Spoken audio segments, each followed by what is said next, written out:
Joe Rogan did not start his podcast trying to become one of the most influential men on the planet. He seemed like an authentic dude who was just famous enough to get access to extraordinary people, but his platform may have gotten too big and too valuable for the elites to ignore. What started as casual conversations with comedians and weirdos turned into serious conversations with billionaires and politicians. For over a decade, fans felt like they really understood Joe, but these days he has become the exact thing he used to hate about modern media, which has resulted in millions of his viewers checking out. His podcast has dropped from #1 in the world to #5 and could continue to go down.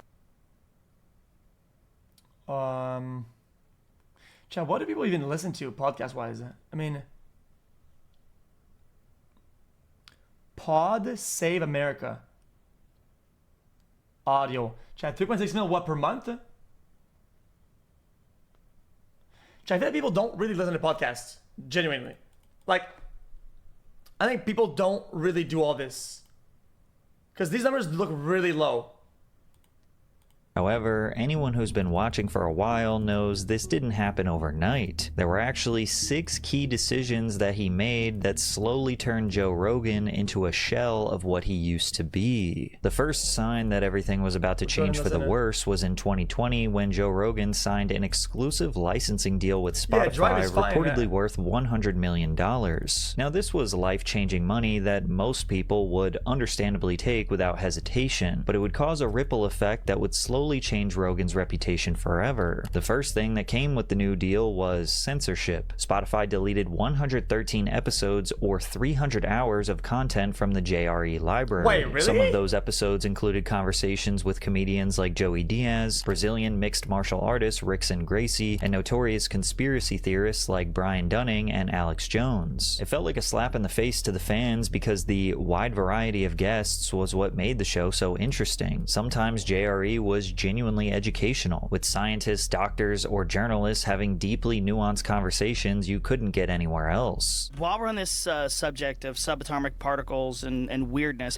I want to, if you could, illuminate this often misused explanation for the observer effect. Other times it was Rogan joking around with comedians and telling stupid stories. And I was making like a nice smoothie and I'm up, I'm partying, you know, I'm living high on the hog. I thought I heard something outside, right? So I leave out of my apartment to go in the hallway, lock myself out with the blender going. 2:30 in the morning, up out of my brain, right? Now I have to go to my landlord, dude, who lives right down the hall. But the most important thing was that absolutely nothing was off limits, no matter how ridiculous it seemed. Some guy asked me the other day if I wanted to have someone who's a flat earth proponent. Is apparently the best arguer for a flat earth. Come on, I want to hear that. I want to hear that argument. What can they possibly say? Of course it's strong, but the one thing that's... Chat, I feel like it's only fair to do that, right? For all topics, if you at least give them some pushback, right? Or at least get somebody who isn't a flat earther to give them some pushback so they have a conversation or whatever. Because it's the job of the host to give someone a pushback for stuff, whatever, but if he's not equipped for it, then to get somebody else to do it. I mean... Weird is you would think with all the satellites we have going in and out of our solar system, how come there's no pictures of the Earth and like the sun over here? There are many pictures of the Earth. So many. Google. Back then, you could feel Rogan's curiosity through the screen. There was no agendas, no hidden messages, just an authentic guy trying to chat with interesting people. JRE had a similar appeal as a late-night talk show, except these conversations lasted 3 hours instead of a few minutes. Plus, it didn't feel like a polished corporate product. It felt like you were sitting in the room with an interesting guest and you could count on Joe to keep the conversation fresh and engaging with good questions. People that are listening to this are probably going, what is gauge symmetry, dude? You just passed over that and you said it was crazy. Okay, is there a way that you could possibly just give a small synopsis? Sure, okay. we'll try. We'll see how we do. Even when political topics were discussed, especially when there were disagreements, the conversations remained level-headed and cordial, which is why Spotify removing Joe's content seemed like an obvious sign of corporate censorship, but Rogan vehemently disagreed with that. Right, but here's, listen, me on the outside reading these articles, like, oh my God, Spotify's censoring Rogan, Spotify's doing this. It's not happening. Spotify has said nothing. Nothing. They haven't said anything to my manager. They haven't said anything to me. In terms of like them silencing me, zero. There's been nothing. Wait, but then why do you remove it then? I don't get it. Ironic because just a few years before, he has to come up with some form of hypothesis on why it's Rogan heavily criticized YouTube for deleting and demonetizing right-wing political content. It's dangerous towards the marketplace of free ideas. The marketplace of ideas is extremely important, and I would think that if anybody would know that, it would be the people that are involved in tech. They're just so wrapped up in the progressive mindset. Ultimately, the Spotify deal had more positives than negatives. JRE remained the top podcast in the world, and now he was filthy rich. But the second key decision he made was moving his entire business and family from Los Angeles to Austin, Texas. At the time, it seemed like a completely normal decision. Plenty of wealthy people were leaving LA for Texas. Lower taxes, similar warm weather, and a city like Austin still offered the creative environment someone like Joe Rogan would want. But looking back, after he relocated, the version of Rogan people thought they knew started to disappear. Really? But real quick, let's say you're about to board a plane and you notice one of the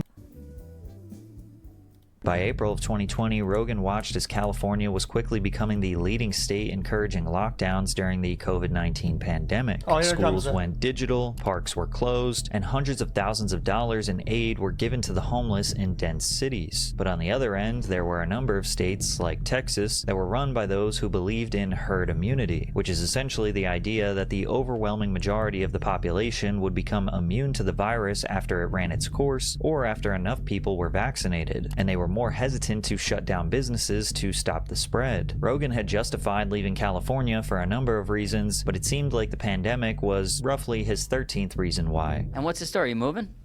I'm out of here. Yeah. When do you leave? Soon. Yeah. Texas or? Yeah, I'm gonna go to Texas. I just want to go somewhere in the center of the country, somewhere it's easier to travel to both places, and somewhere where you have a little bit more freedom. Also, I think that where we live right here in Los Angeles is overcrowded. When you look at the number of people that are catching COVID because of this overpopulation issue, when you look at the traffic, when you look at the economic despair, when you look at the homelessness problem that's accelerated radically, I think there's too many people here. I think it's not tenable. I don't think it's manageable. Unfortunately for Joe, mainstream media outlets were quick to interpret his move as him adopting a right-wing identity. Not only was he going to save millions of dollars in taxes, but his skepticism of the effectiveness of vaccines, along with the general distrust. None of these things makes you right-wing. This is what I don't like about politics in general, is that people are so brain dead. Like, having a take doesn't make you right-wing inherently. Having two takes doesn't make you right-wing. It just doesn't. It doesn't. It's the overall profile of what you do and your inclinations towards all the topics and all the that will make you right wing. And even then, it's that simple. And it's an obvious tactic from other people that want to make you feel like a criminal for not abiding by all. Like, if the left says 20 things, and if you disagree with one of them, then they get to say you're a fucking right wing magatard or whatever.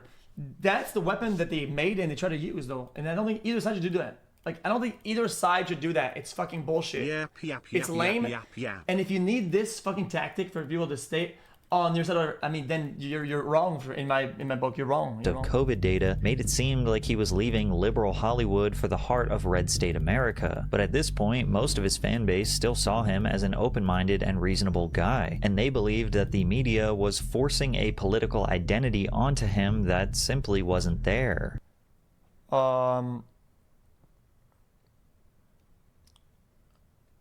Yeah. Regardless, Rogan moved, built a new horrifically ugly podcast set, and consistently tried to convince his buddies to move to Austin. People actually love that set first, and then I want to go work with Bill and Melinda Gates for a while, and then I will come to Austin. You can't say wait. Most good episodes are in the red set, though. This one.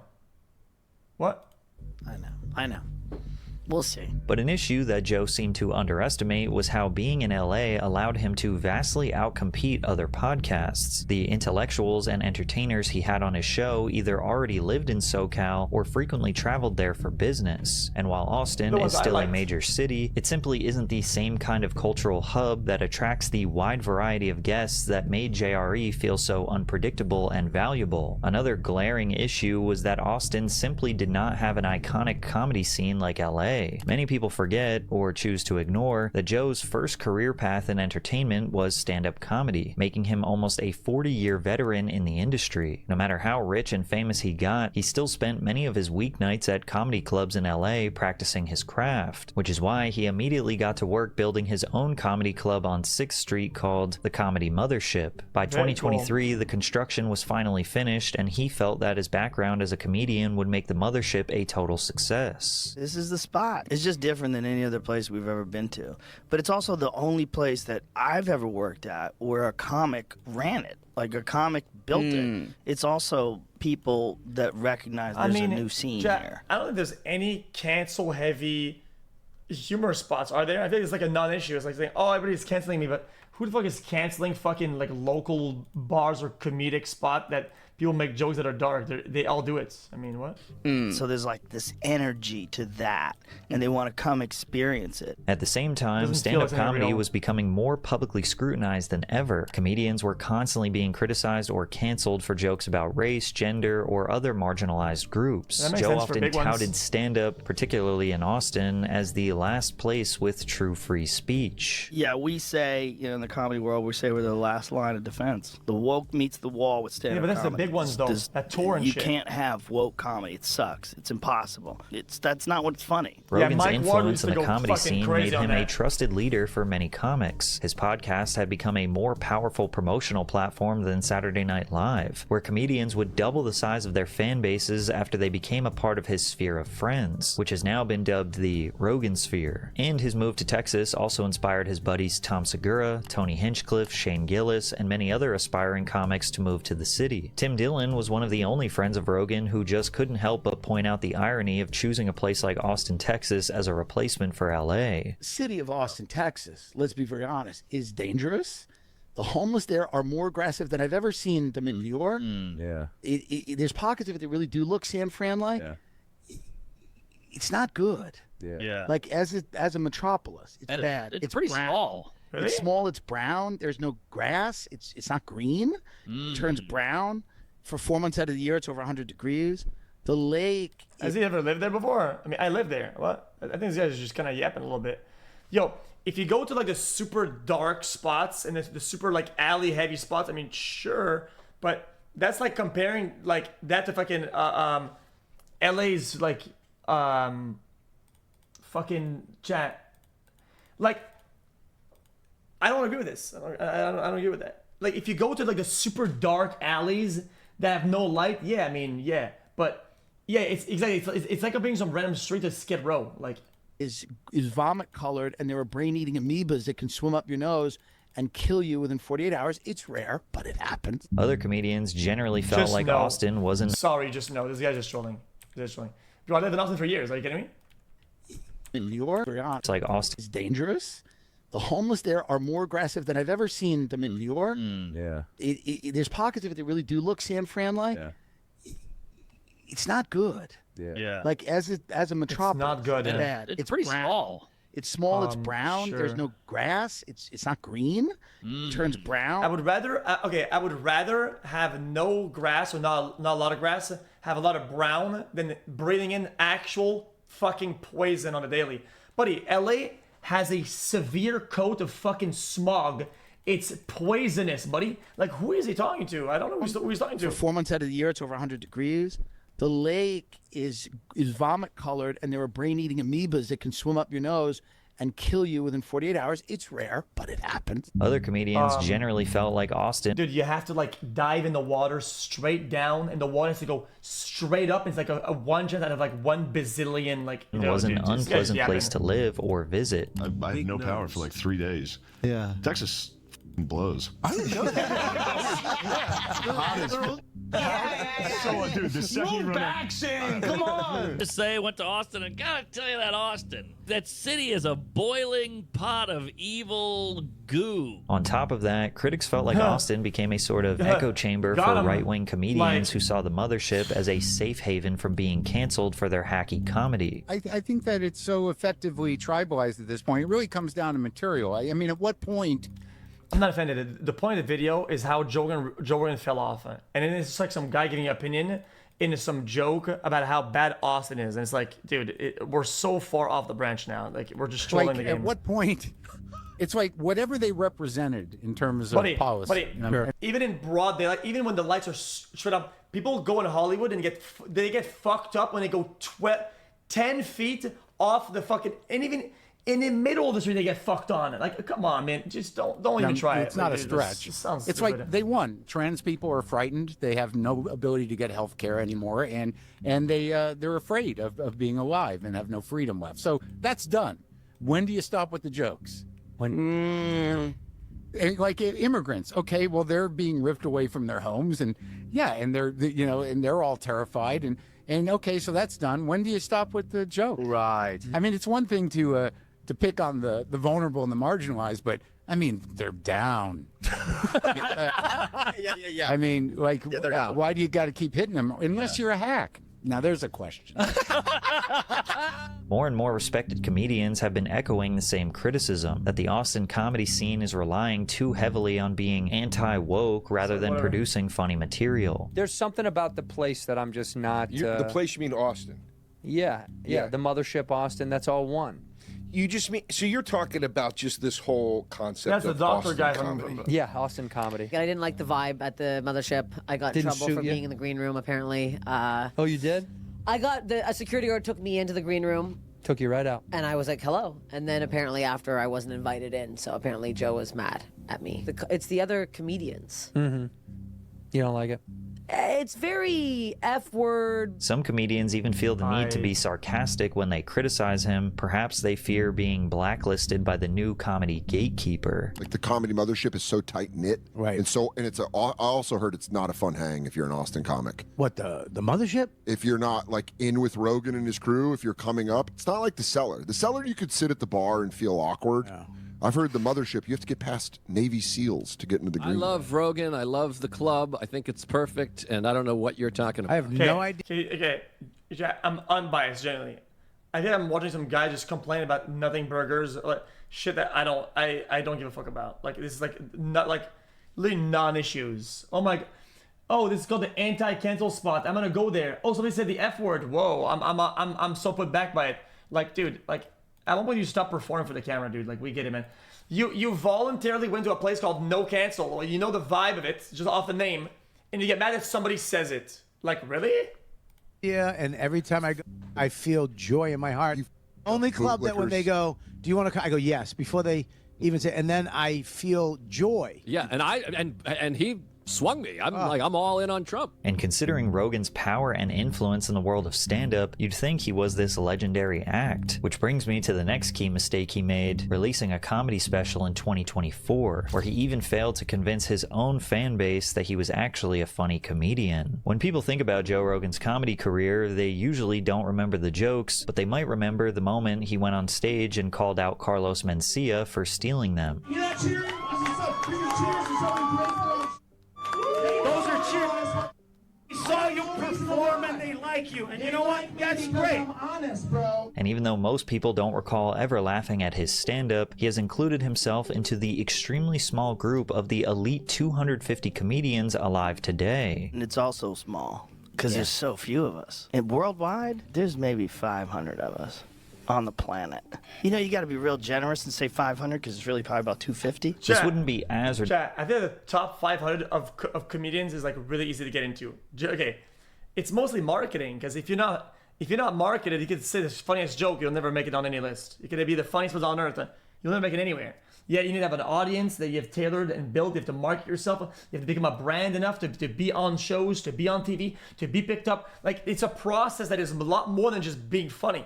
Being a top comic is like 5% about being funny. Some of the top comics, I haven't even smiled at one of their jokes. I mean, it just makes me want to fucking die when I listen to this shit. Ridiculous if Rogan didn't spend hours ad nauseum explaining the craft and the art behind stand-up comedy. For real comedy fans, one of his most ridiculous moments was when he was explaining the writing process to top comics like Louis C.K. What I do is I get index cards, and I'll actually write the bullet points for each bit, and I lay them out on the coffee table in the green room. I know, I remember it. You gotta load it in. You gotta be living it. You gotta be like, it's gotta be refreshed. The thing that drives me more nutty than anything is like when I forget a tag. It's a shame. And then I leave and I'm like, I forgot that part about the guy. This is like a line cook talking to a 5-star Michelin chef about how they make food. They both make food, but the quality is very different. But after hearing Joe explain the craft for the 1000th time, even his own fans are tired of hearing him try to convince them how important and interesting comedians are. It's like if you want to be a doctor, you go to college, you get a degree, you go to medical school, you do your residency, there's a pathway. What the is the pathway for being a successful comedian? You're just funny. It's just that, like, the format, the audience, everything always changes. Like, it's just being funny. Like, for being a comic, somebody, doesn't matter what context they're in and what they do, they're just, they make a joke, they're funny, they're witty. Like, it's not, I feel like, of course, there won't be a fucking streamlined path to being a comic because it's not a streamlined job. Your pathway's different than mine. Mine's different than Duncan's or Ari's. We all have different pathways. A few moments later. All you have to do is you do open mic nights, you get funny, you build up an act, and then people come to see you. You build up a career, and the next thing you know, you become a successful comedian. That's what happened to you. That's what happened to me. It seems like over the past few years, Rogan started having a harder time differentiating between the fame he got on the podcast versus his stand-up. But we would see just how much he overestimated his comedic skills in 2024 when he announced his newest special, Burn the Boats. And while he hyped it up as an hour he had been working on for the past 6 years, there's one clip that perfectly summarizes this special. Joe glazing Elon Musk, screaming to make empty material feel bigger than it really was, and not even having a punchline. He was explaining to me how this rocket ship his company designed is going to move civilization to Mars. He's telling me all the calculations. Halfway through him explaining this, I stopped paying attention. I'm imagining 4 dudes strapped into a rocket on their way to Mars. Just shh. One guy pulls out a gun, boom, shoots that guy, bang, shoots that guy, leaves one guy alive going, ah! Oh, and the deafening silence from the crowd after he absolutely bombs his jokes. Trans women are women. How about most? You gotta leave room for crazy. Bro, what's the punchline? He set it up like it was gonna be fire. For the love of God, please just steal jokes. Unfortunately for Rogan, the month following Burn the Boats became a non-stop roast on the belief that he was never qualified to be a professional stand-up comedian. Almost every review online was filled with disappointment or people straight up begging Joe to put the mic down. Jack, my truth is that I don't really give a fuck. I don't see Joe Rogan as a comedian first. I see him as he's a podcaster. Yo, that's what he for me. That's not why I watch it. I don't give a fuck about his opinion about comedy, about his comedy skit, about his cover as a comedian, about his achievement. He's like everyone that boasts about being a fucking pro Overwatch player. I do it all the time. It's funny, right? But like, I don't think this people's like, yeah, xQc fell off because he always says he's good at Overwatch, but he wasn't even that good. Like, bro, like I give a shit. Down like, forever. YouTuber The Elephant Graveyard's critique of Rogan's special looms over his career like a dark cloud, leading to the awakening of some of Joe's biggest fans and friends. You won't find any of his comedy buddies talking about how funny Joe's special was. But after this special released, the 2024 presidential election was about to change Rogan's identity forever. The centrist and open-minded guy who built his brand on curiosity and authenticity was starting to look less like a neutral truth seeker and more like someone trapped in his own ideological bubble, leading to his 4th key mistake of letting the Joe Rogan experience get way too politically focused. Rogan has long identified himself as a left-leaning centrist. Yeah, I think socially I lean more left, like socially, like in terms of like welfare and things along those lines, and you know, obviously this protected status is driving me crazy. This thing that Trump's doing with children that were born in this country or born in other countries and then brought over here as children, and then they're talking about deporting them. The hard right version of that is despicable. Again, even if if you're centrist, like actual true centrist, not like me. I'm clearly left, right? I go with centrist because these days the needle kind of moves around, right? But people say centrist. He says that. Of course, when I say right wing or whatever the fuck, because it's the overall profile. Like, you cannot just say a take that he has and say, oh yeah, clearly he's right wing because look what he's doing. Dude, that's not how that works, chat. Guys, there's so many topics that are right or left or whatever. Like, you cannot point at 3 takes or 4 takes that, yo, clearly this guy is right wing. I mean, you can't do that. because you might be super left-wing or full left, about 12 other ones or 20 of the ones. That would still make you very much left or left-leaning. I mean, it's what.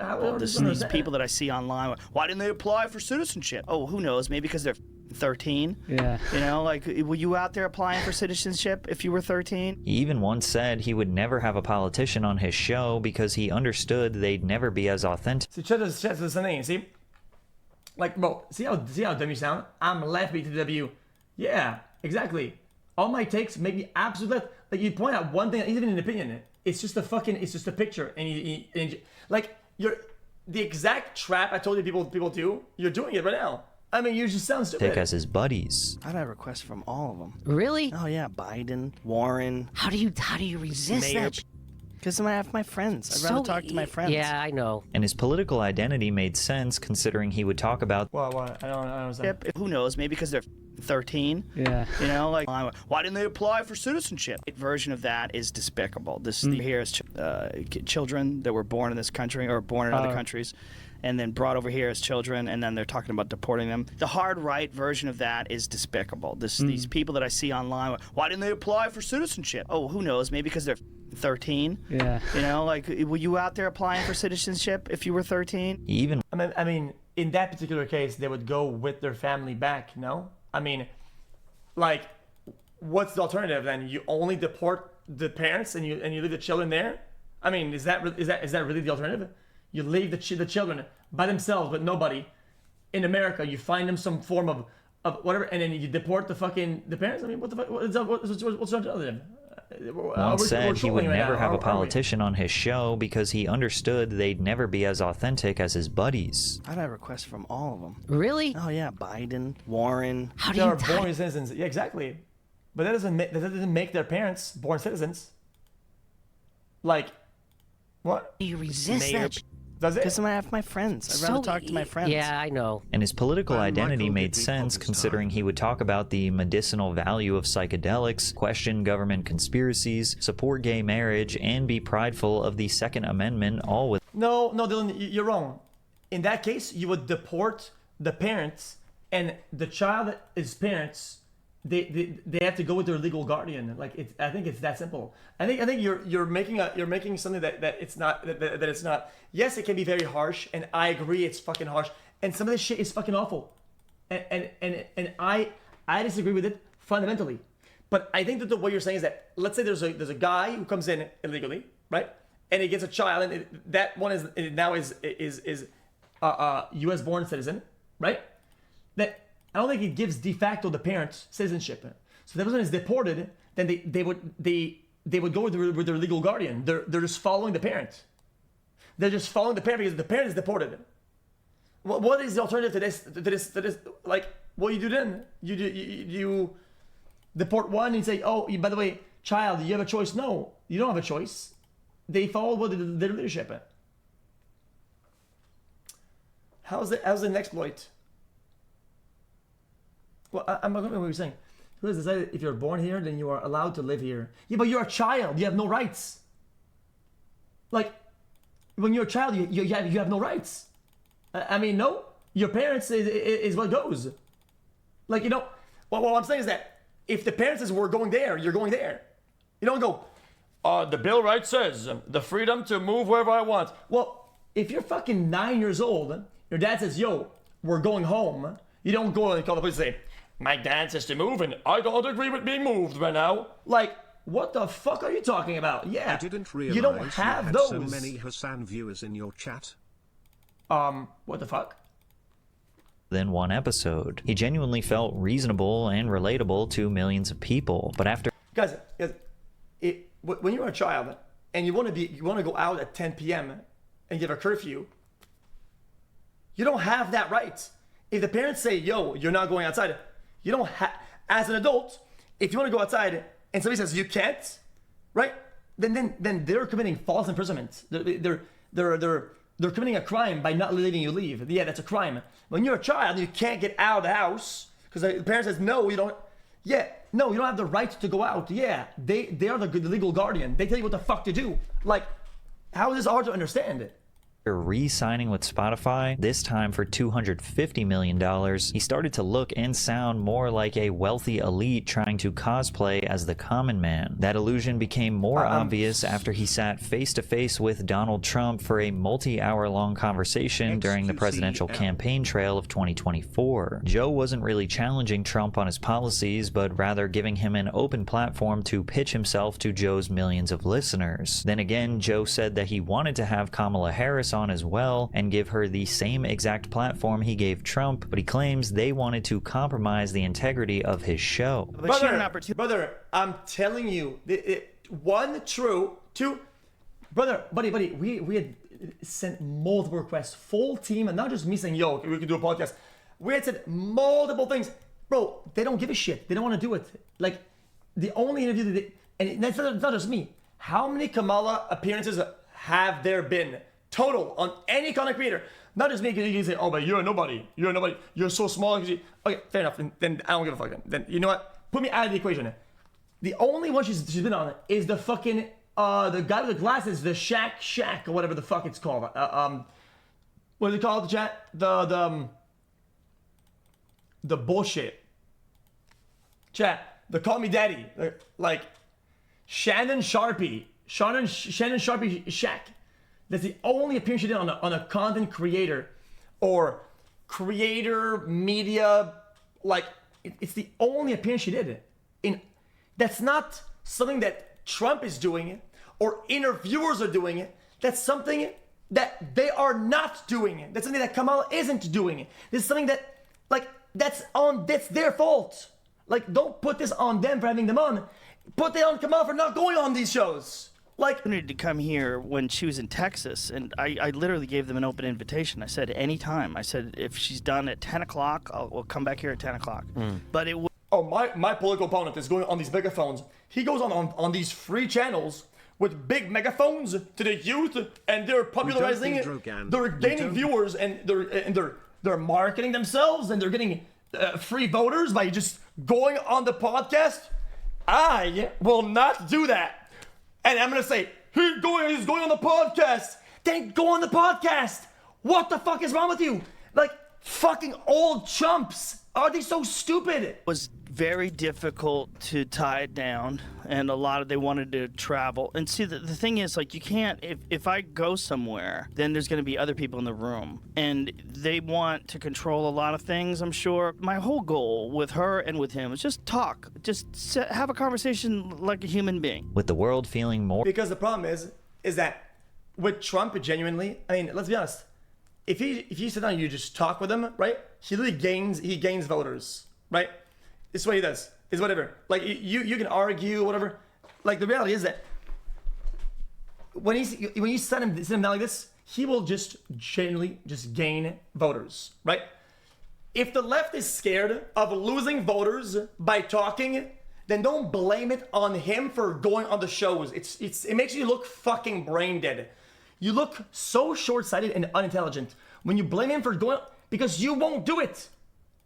Your risk isn't his risk. So don't have some weird recourse or some weird narrative of, oh, they're doing this and this is a big organized sphere. Dude, fuck off. More divided than ever, and Rogan seeing record high viewership due to having Trump and Elon Musk on the show, he believed it was time to step out of his centrist identity and use his influence to take a firm stance. If Trump doesn't win, this is the last election. I think you're right, and a lot of people are waking up and realize that have been lifelong Democrats. Guys like Bill Ackman, guys like Chamath. Yeah, exactly. Tulsi Gabbard switched over to the Republicans. Yep. Like, there's a lot of people who their whole life they've been left-wing, and they realize, like, I can't do this anymore. You and I used to be Democrats. Yeah. Just a few hours before the election day. Yeah, that's chat. I don't really like the language. What is that? It's gonna be the last election.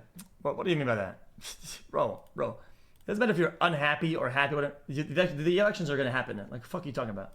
Rogan tweeted his endorsement for Trump, citing that Elon Musk was a major influence behind this decision. Joe quickly became the outspoken comic for political justice, using his Instagram partly as a news platform to celebrate achievements of the sitting president. And with a growing network of wealthy and powerful people wanting to jump on his platform, his podcast started to resemble the end of a sitcom, where they ran out of ideas and packed it with celebrity cameos and interviews that didn't fit the older classic JRE everyone liked. He started started hosting people like Mark Zuckerberg, venture capitalist Mark Andreessen, and Palantir co-founder Peter Thiel. And while everyone understands that JRE has always hosted people of all backgrounds to come on and talk about anything, it was the way Joe conducted these interviews that left fans disappointed, leading to his fifth key decision of cozying up with billionaires. While the nobody was mad at the fucking at the Mark Zuck interview. What the fuck are we talking about? People love that interview. And yet people were like, oh yeah, it feels like he's lying about because the future is looking like it's gonna be Trump is gonna win, blah blah, right? And he's angling himself and Meta to be, guys, we're anti whatever Joe Biden was, because I get it. He was what we call posturing, and I agree. Did that make the episode bad? No. I disagree with Zuck doing that. I disagree with Zuck on his ideas and his posturing. I think it's performative. I disagree with that 100%. Was the episode good? Yes. So bad, good, and I enjoyed the episode regardless. Old Joe Rogan built his brand on questioning. But no, these days you have to hate all of it if there's one part that's bad. You need to go, fuck this! If you don't like a single part of it, dude, come on, man. Authority and challenging powerful people, the new version often seemed far more interested in protecting them because he thinks his billionaire friends are the good ones. I'm friends now, this is a bizarre thing to say, with multiple billionaires. Yeah. I know multiple guys that are billionaires, and they're very nice people. But you're also friends with the cool billionaires. Yeah. You know? Like yeah. Bro, what are you talking about? Political takes a table. Camilla had the chance to go on podcast and she dodged. Did you believe it? Yeah. So that's their problem. Yeah. I mean, so that's their problem. If you don't go on podcast, then you don't get the podcast what they probably would give you. If they were going to say that this is free voters, then why don't they use that then? I mean, why? If they themselves say that go on the podcast is free voters, then why don't they do it? You should be mad. If you're a left voter, you should be mad at your side. Like, I have no side. I'm not even American. But if you're the guy that's on the left, you should be mad. You should also be mad that they're not exploring all the options to gain the voters. Like, this is like some easy shit. Oh, you get hundreds of thousands of free voters by going on the show? Then you should be mad at your leader for not going on the show. Say, yo, go on the show, you fuckwad. Managed to find the cool ones. Well, Elon's the coolest. One of the most devastating episodes to his reputation was when he sat down with Peter Thiel. Peter is a Silicon Valley billionaire who co-founded PayPal and Palantir Technologies. Palantir is a software company that was funded by the CIA's venture capital firm xQcL. Their software can sift through. He sat down. Well, Elon's the coolest. One of the most multiple guys that are billionaires. And they're very nice people. But you're also friends with the cool billionaires. Yeah. You know? Like, you managed to find the cool ones. Well, Elon's the coolest. One of the most devastating episodes to his reputation was when he sat down with Peter Thiel. Peter is a Silicon Valley billionaire who co-founded PayPal and Palantir Technologies. Palantir is a software company that was funded by the CIA's venture capital firm xQcL. Their software can sift through billions of emails. Wait, they have that? I don't get it. Wait. Oh, I get it. It's like a fund to like explore and fund people that do technologies that they will later on use, no? I mean, this seems like a weird graph. I mean, so they have a fund that the CIA has, and then this is like a conflict of interest or some shit. This seems weird, no? Am I dumb? I don't get it. Capital firm xQcL. Their software can sift through billions of emails, passport records, surveillance footage, satellite images, cell phone logs, bank transfers around the world with the intent to help the US government prevent future terrorist attacks or soldiers from getting obliterated by IEDs on the battlefield. After they proved how effective their technology was in war zones, they started receiving billions of dollars in defense contracts working with Immigration and Customs Enforcement, the US Department of Homeland Security, and the Israeli military. Palantir is here. Okay, what the fuck is on his head? Yo, okay, now I know we're not dead ass. What the fuck is on the top of his cocoa? To disrupt and make the institutions we partner with the very best in the world, and when it's necessary to scare enemies and on occasion kill them. From there, Palantir created a new product to service corporate America. The same surveillance logic used for war and counterintelligence was repackaged for hospitals, banks, airlines, and major retailers, helping companies track supply chains, predict shortages, monitor employee behavior, flag fraud, and make decisions using massive amounts of real-time data. During the pandemic, Palantir software was used by governments and health agencies to help manage the outbreak response. We used to make decisions with critical thinking and intuition. Now, Palantir software tells us what decisions to make. And all of that is very important to consider when the company's... Weird tangent. Weird tangent. I don't think that was a incredibly disingenuous way to portray that. Well, I'm confused. I can agree the Palantir shit, yeah, the bombs, whatever, but using real-time data to have a better service and assess situations with more accuracy than just the vibes, and you want to go back to vibes? Dude, come on, bro. Want to go back to some, bro, you want to go back to vibes, really? Founder, Peter Thiel, has been very outspoken about this theory that the Antichrist is going to create a new world order, take over the earth, and enslave all humans. Yeah, that's my speculative thesis is that if the Antichrist were to come to power, it would be by talking about Armageddon all the time. And Peter Thiel, the Antichrist would talk about Armageddon all the time. He'd scare people and then offer to save them. Yes, it's the 1 Thessalonians 5:3.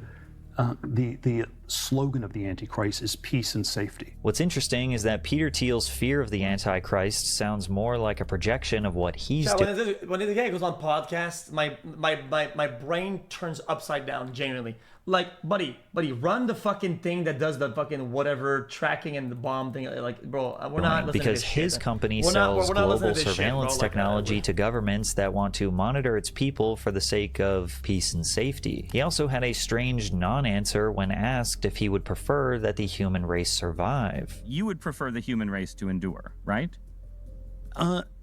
You're hesitating. Yeah, well, yes? I don't know. I would.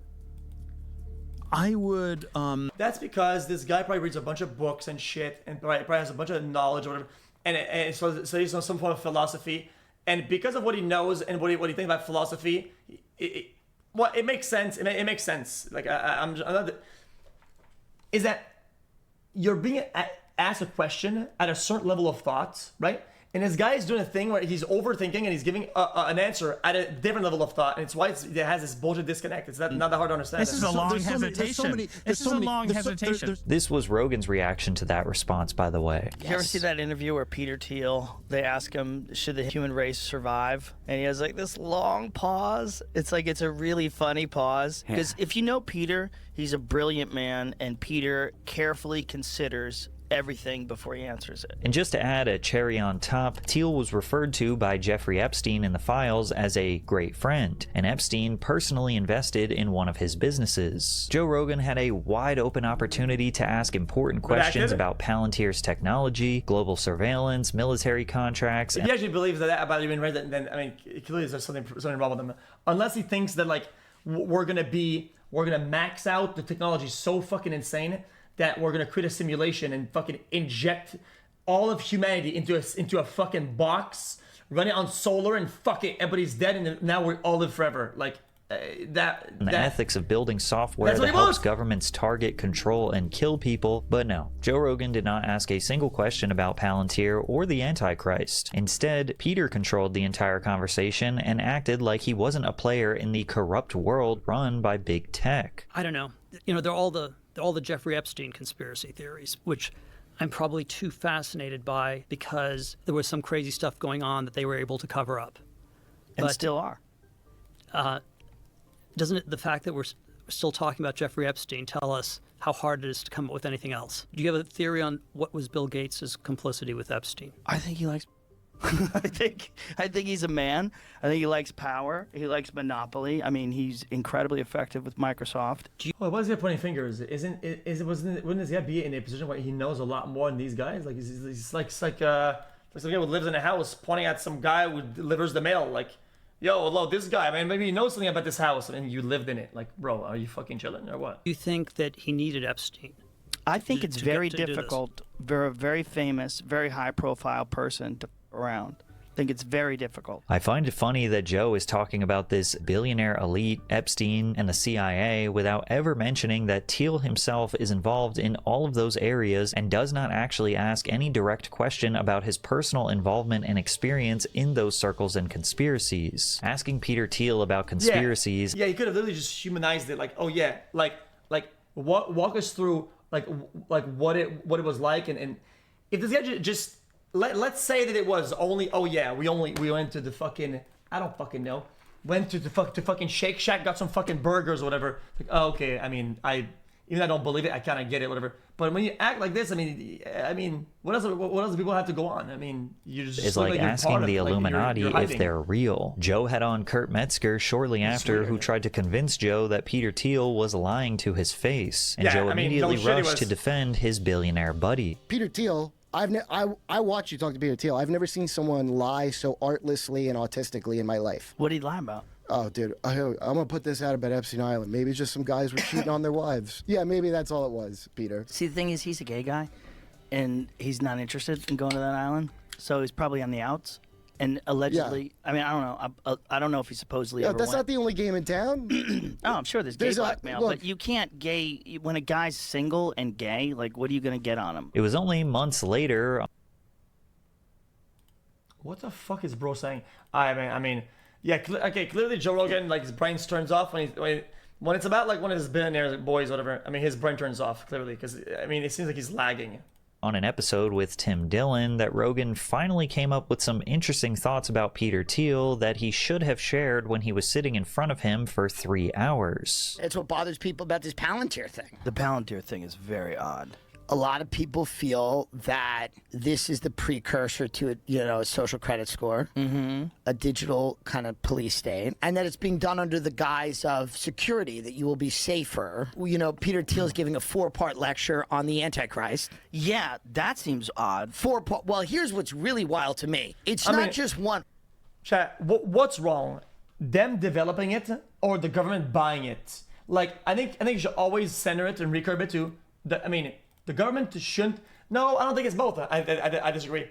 A new technology can be used in so many ways. It can be like people will invent that. Like, people will invent that. They will do that. People will think about all this shit, and sometimes like it falls entirely on the fucking government to use and buy and get into this shit. It's absolutely the problem. 100%. One lecture on the Antichrist would be insane. This guy's doing a series. If you told me there was a movie and there was a guy who played the Antichrist, zoom in on that image of him, I would say, oh, is that him? Is that the Antichrist? Tune in next week for my episode with Peter Thiel, where we don't mention any of this. Another obvious example of Joe letting his platform getting taken over by suspicious, powerful people. I don't know what that is. What even is that? An Antichrist. I don't even know what that is. I genuinely don't even know what the fuck that is. Was when he hosted like Mike Baker, Jesus? a supposed ex-CIA agent who just happened to run a company that still closely collaborates with the agency to this day. Anytime Rogan got close to uncovering anything, Baker would skate around the issue and say absolutely nothing. Who do you think was involved in that? Do you think it was the Mossad, some rogue intelligence agency in America? Was it a coordinated effort? I know there's a lot of talk about, did he have some sort of intel connection, right? Right. That from my perspective, it's complete speculation. But I will say, if you see a guy like this who's super connected and is, all the way back to 2008 was like his first trial, right? So he's had a long history of these problems. If I'm Chinese intel, if I can get somebody right inside that operation, whether it's Ghislaine Maxwell, or whether it's Epstein himself, whether it's somebody who's just on the outskirts of it, maybe I'll start picking up some pretty interesting leverageable information. Imagine thinking this is an underground show that tells you about conspiracies, and half of the guests are just federal agents. Joe Rogan used to be the bro who would question aliens, the moon landing, flat earthers, Bigfoot, JFK assassination, the pharmaceutical industry. All that is fine. I mean, he has like a fucking bazillion episodes, right? To devalidate something is to explore something fully, okay, and then say, yeah, this is wrong. To say, if I invite the best Bigfooter out there on the show and I ask a million questions about Bigfoot, at the end I could still say, yeah, I don't believe in Bigfoot based on what was said and the way I analyze this data, and I don't believe in it. But is the act of exploring Bigfoot a mistake or a problem? No, it's not. No, it's not. It's always been his thing. He does this shit. I don't care. Who cares? I don't care. Okay. Big tech, and even the Epstein files connected to powerful elites. But now he is either so out of touch or entirely compromised that he'll spend hours chit-chatting with the enemy without asking any important or relevant questions, or shutting down anyone going against the official narrative. That's a problem, I mean, just look at how Absolutely angry is. he gets at Michael Schellenberger for being skeptical about how Jeffrey Epstein That's literally what I've been saying. My concern with Joe Rogan is that he doesn't get anybody pushback, and he doesn't even get. The problem also is that he doesn't even give himself pushback. Is that his echo chamber is now gonna even more echo chambery. That's a problem. His cellmate is a contract killer. Why would he be in a cell with a cop who's a contract killer? I mean, aren't there a lot of the bad night guys in Jeffrey that? Epstein claimed his cellmate tried to kill him. New documents revealed Jeffrey Epstein claimed his cellmate tried to kill him in an incident before his death. Yeah, but we don't. Okay, but we don't know if that's true. Okay. Yeah.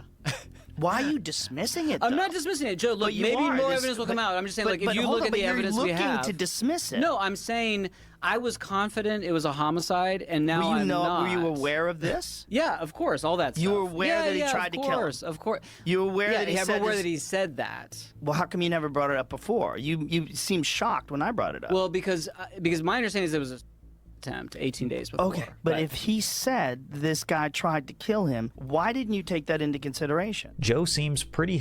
Wait, well, that's reasonable. What? Well, I'm confused.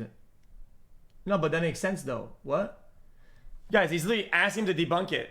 Like, he's saying, if it's that simple, you could debunk it in one sentence, just debunk it. Like, it's not that hard. Like, what? Hellbent on convincing his audience that questioning the official narrative around Jeffrey Epstein is loony conspiracy behavior. But in the public eye, the narrative is underage girls. And this is the thing that makes it so disgusting. When people talk about it, everyone says kids on the island. This is the big conspiracy about it. And this is the reason why people are so outraged about it. Joe Rogan has literally become the mainstream media he swore he hated so much. His inability to push back makes him look like a gullible puppet. Then again, his obsession... Okay, hold on.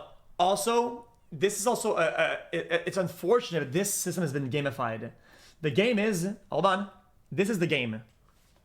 The guest comes on, clearly has some form of stature on the internet, or in the world, wants to somehow convince or sell or whatever to get somewhere, whatever, right?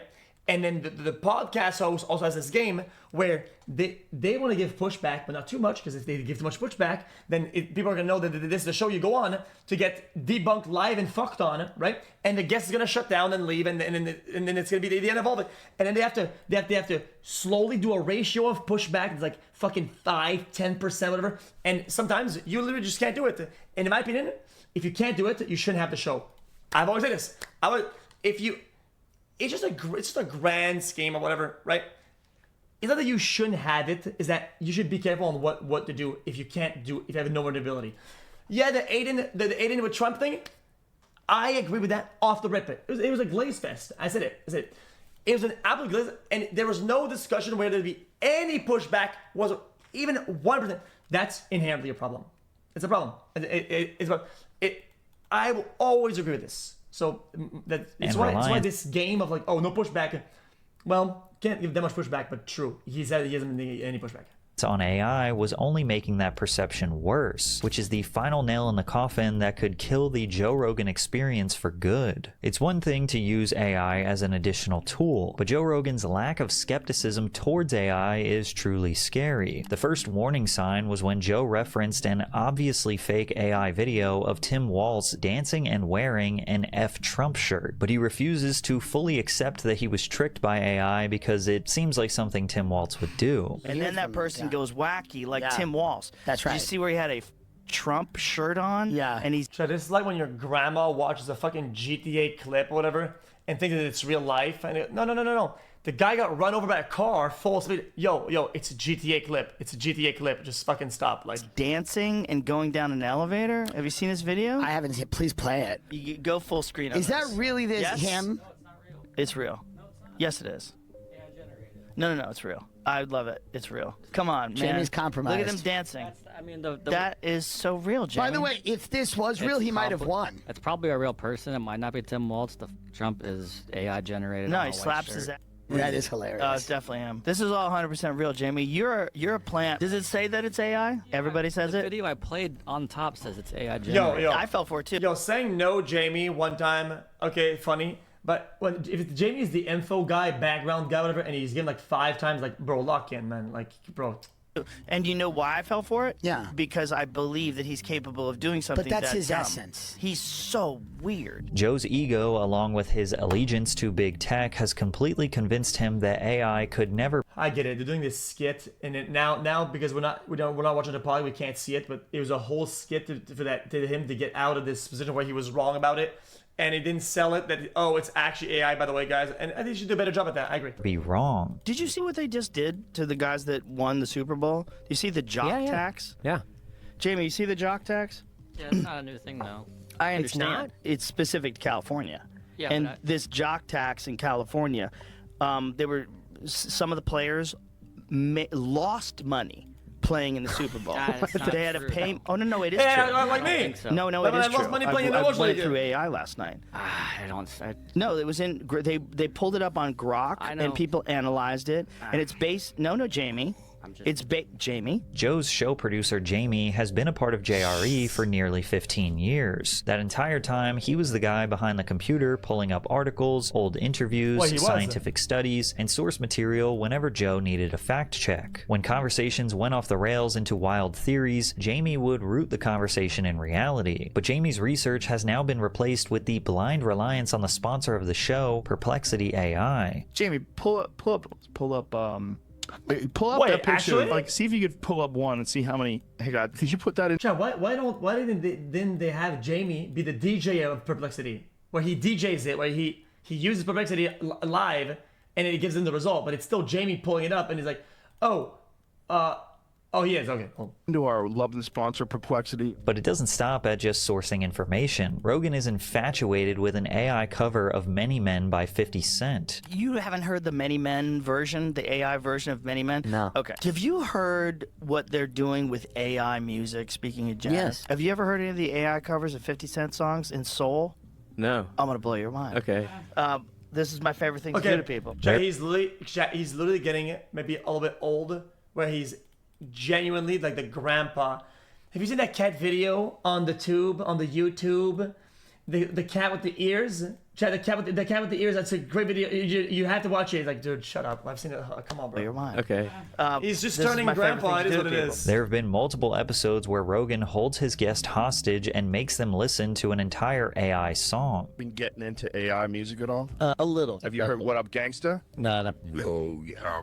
Gotta hear this. This is fantastic. I can't wait to see Joe's reaction when people start becoming fond of AI comedians. Then all of a sudden, he's going to go on tangents about how AI could never replace the extremely small, elite 250 comedians who truly understand the art and the craft. And even if you think it couldn't get worse, Joe's new favorite thing to do is compare AI to being the second coming of Jesus Christ. The real question is, who's Jesus? That's the real one. And one of the weirder ones. Okay, what is this people set, think though, this is he's a on, stupid though? take, but I don't care. Jesus was born out of a virgin mother. What's more virgin than a computer? So if you're going to get the most brilliant, loving, powerful person that gives us advice and can show us how to live, to be in sync with God, who better than artificial intelligence to do that? Wow.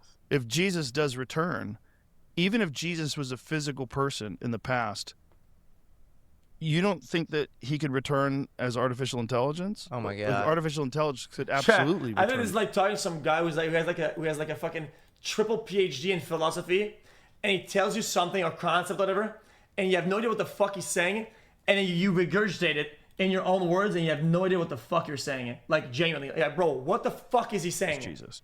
Not just return as Jesus, but return as Jesus with all the powers of Jesus. Like all the magic tricks, all the ability to bring people back from the dead, walk on water, levitation. But by far, the true measure of showing just how far from grace Rogan has fallen is whenever he has conversations with Theo Von. Theo will throw out these little jabs or hints at Rogan, seeing if he's still down to engage in a conspiracy theory or at least question the official narrative, but more often than not, Joe shuts it down like the exact kind of person he used to criticize. Wait, how much longer does Israel let us stay alive, do you think? That's the big question. Why are they... What did you say? Is that AI? What are you saying? I didn't say anything. What are you saying? Huh? Don't want Israel Adesanya. Oh, well, he loves you. Don't worry about it. Good call. What are you saying, son? And although Theo has done his fair share of platforming elites without giving the proper pushback, Theo often sounds like a guy trying to understand powerful people and question their true intentions, while Rogan sounds like someone trying to defend them. It's all just a cat and mouse game. People are like, we'll elect the Democrats next time. It's like, it's all the same.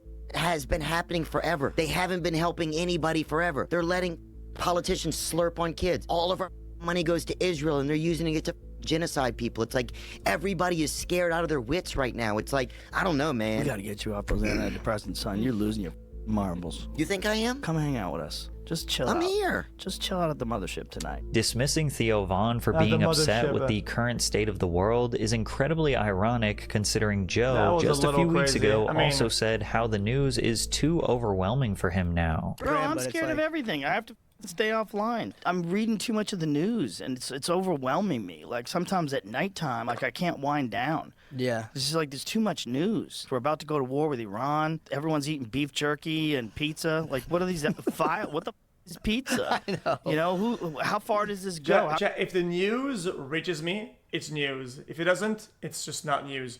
So if you look at the news and you look at all these things and you think it's a lot of news, that's on you. It's not on the world. That's on you, because you're just too tapped in onto all the things. How many actual news hits you on a weekly basis? It's either one thing or two or zero. Like, it's usually within that range. It's a big news week if there's like 4 things, like some crazy, because otherwise it doesn't get to my front page. It doesn't get there because all the whatever medium burgers, they don't exist. Like, how come this never got released before? Like, what is happening? Many believe this is overwhelming to Joe because he knows deep down he helped endorse the guy who ran on no new wars, only for that to be a complete lie. Also, he's campaigning on stopping all the wars. Yes. That's like his primary concern. Exactly. The warmongers like Liz Cheney hate him. Yeah. Because they love war. Well, they profit off of it. They profit off of war. Yeah. Chet, the reality is that the news, they're like any other business, unfortunately. They need money. They need money. If some story is not going to give them readers and fucking listeners or bro, they don't give a shit. They don't. And I think inherently, yeah, I get it. I'm preaching to the choir. I get it. Okay, it's like some obvious thing. But I find sometimes there's a topic. I'm like, yo, dude, I should have seen this on my front page. And it's like, it has like fucking 1K view on 60 Minutes or even some whatever. It's like, dude, like, I would have wanted to know this, but oh yeah, it's not some guy who jumped off a building and fuking died, so then I gotta put it on main TV. Whatever. Come on, bro. Yeah. And that annoys the fuck out of me. And now Joe is in total damage control. He's trying to go back to being who ran on no new wars, only for that to be a complete lie. Also, he's campaigning on stopping all the wars. Yes. That's like his primary concern. Exactly. The warmongers like Liz Cheney hate him. Yeah. Because they love war. Well, they profit off of it. They profit off of war. Yeah. Yes. Which is insane. And now Joe is in total damage control. He's trying to go back to being seen as the centrist and not the guy who endorsed Trump and echoed right-wing talking points for the past 2 years. Complicated topic. I don't know. You're just being manipulated. As a civilian, let's be honest, bro, I'm not really researched into war and shit. I don't really understand that. Like, it's definitely more complicated than I know, and I'm not gonna simplify it. It's like. And you're being manipulated by these 2 teams. Saying no wars is brain dead. You could never say that. As a big country like the U.S., you could never promise no wars, because you are now dependent on everybody else doing the right things and okay for you not to get, because there are some moments they just have to. Like, so how could you promise no wars? What happens if fucking Canada starts to fuck around and do a bunch of weird shit at the border? Then you go, oh, I said no war, so I'm gonna let him fuck me in the ass. No, you don't do that. I mean, so you can't promise no wars. I think it's just a bad narrative. It's a bad promise, and I think it's just bad to even have it. and you have to pick a team. You have to decide which team you want. I hate that. It's so stupid. I'm politically homeless. I disagree with it. It's bad. I've been politically homeless for a long time. Yeah, and Trump is neither one of them bad makes for saying any it. sense It's to me. dumb. And of course, while talking with Theo, he most certainly doubled down on his defense of Peter Thiel. The humans are on the way out. I know a lot of people hate it when Peter Thiel says it. Like, Peter Thiel is a terrible person. He's evil. He's You think he is? No. I think he's just telling you the truth. I think he's... Okay. Let's say it's Obama or whoever good president you think is currently in power, right? And China decides tomorrow to invade Taiwan, okay? And to start fucking taking over the microchip fucking factories tomorrow.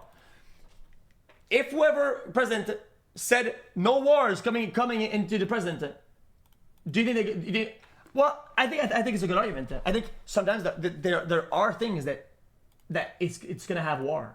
Like it's a bad promise to say no wars. You can't promise that.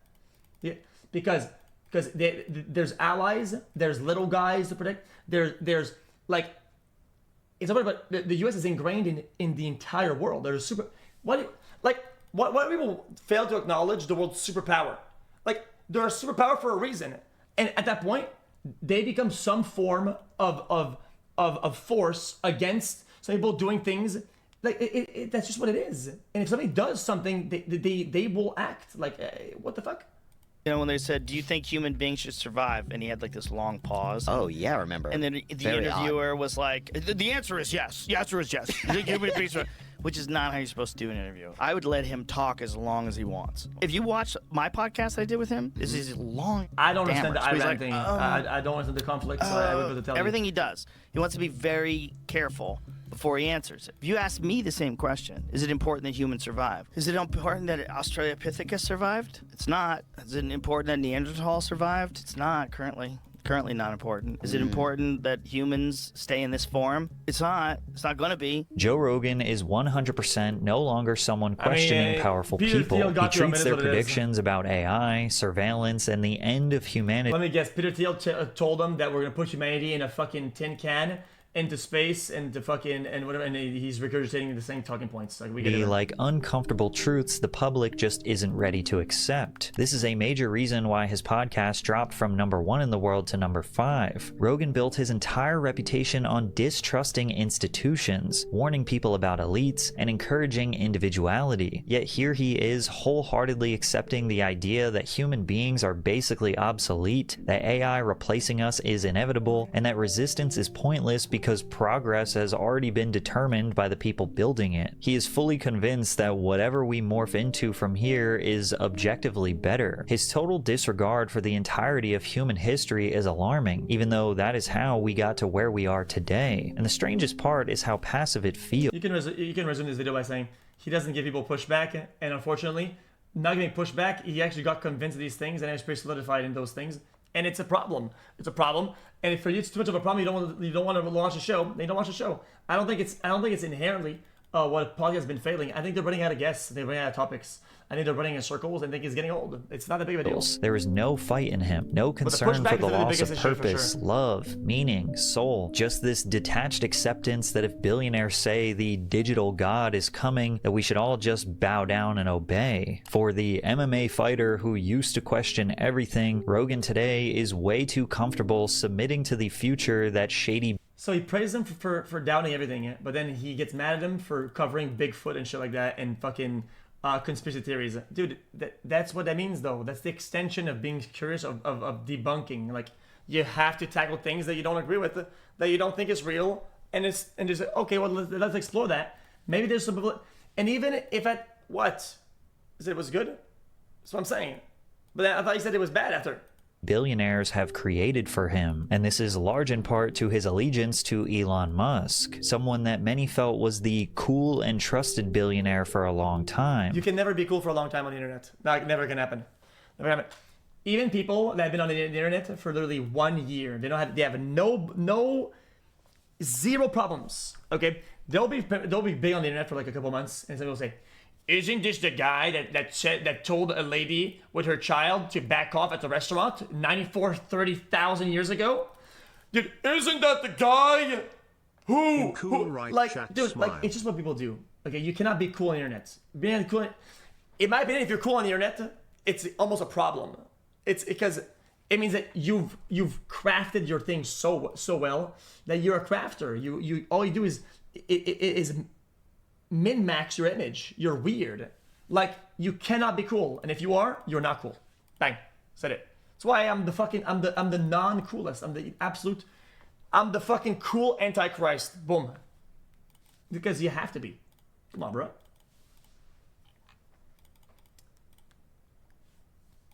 Well, that sounds weird, but like the opposite. What I was saying. Guys, this video was talked about this. If you don't get it, okay, it's a reference to the video. Come on, bro. I'm being on topic, man. I make a joke with the topic, and you guys don't get it. Wait, just watched it, man. Fuck you. I can't. I'll watch this later. Like, guys, the video was about Peter Thiel, him saying he's the Antichrist or whatever, right? And being all not that. I'm not gonna explain that joke, man. You know what? Next time you get a 6-7, that's all you get. Fuck. Okay, 6-7.